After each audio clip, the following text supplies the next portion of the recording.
জান্নাতের অধিবাসীরা সেখানে হেলান দিয়ে আয়েসে বসবে রেশমের আস্তর দিয়ে মোড়ানো পুরু ফরসের উপর।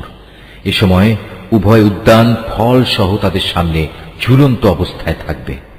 অতএব হে মানুষ ও জিন, তোমরা তোমাদের মালিকের কোন নিয়ামত অস্বীকার করবে?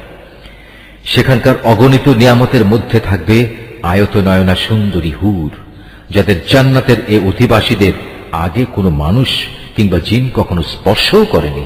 অতএব হে মানুষ ও জিন, তোমরা তোমাদের মালিকের কোন নিয়ামত অস্বীকার করবে?